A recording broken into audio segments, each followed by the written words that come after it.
Yang saya nak cerita pasal formula tu, speed control ni kan.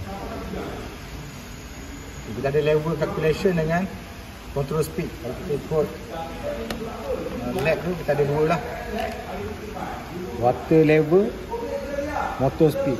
Water level, analog input, darab, low level, tolak high level, tambah high level bahagi 4000.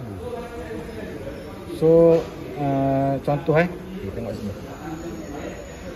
Kita punya AI kita D100 ni sama dengan 2007. Kat mana kita buat ni? Kat asal tadi ni 2007 masuk dalam D100. Kalau lab 1 tu kita tak payah masuk dalam D100 lah, sebab kita nak buat data logger. Jadi kita buat. So bila D100 semua kita compare dengan D100. Low, medium tu compare dengan D100. Okay, balik pada formula tadi. D100 darab dengan 250. Kerana letak saya ada tulis dia hashtag D100, kena ada simbol N ya untuk nombor ni, N250 masuk dalam D50. ok, tunggu lagi kan. Lepas tu ikut formula nak tambah 50 kan. So ok, kenapa tambah N ni? Sebab kita punya data tu panjang. Kalau tak dia baca sikit je. So kita tambah L, long kan. Long 50 tambah dengan D54 tadi, simpan dalam D52. Belum habis lagi. Lepas tu D52 ni kita nak bahagi dengan 4000. So tak simbol ni bahagi long, D52 bahagi dengan 4000 letak dalam D54. Okay, so D4 ni lah water level. Water level dia. So nanti bila water level itu berubah, kita tengok betul tak frekuensi kita akan berubah juga. So frekuensi di kita guna formula ni pula.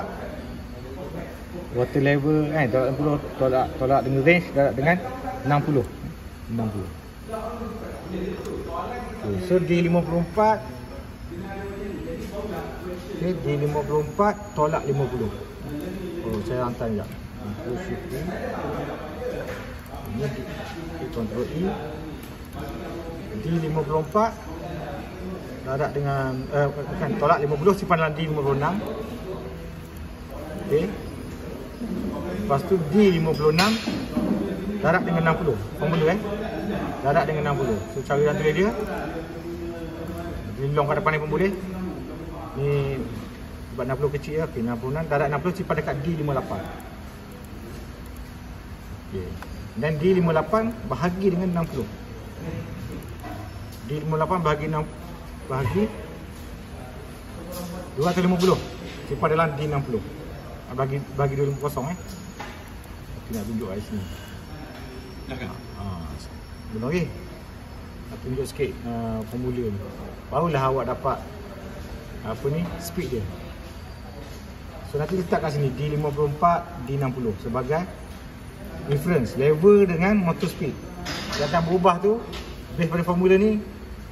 Maknanya kalau level awak 2000, siapa dapat 125 mm sama dengan 18 Hz.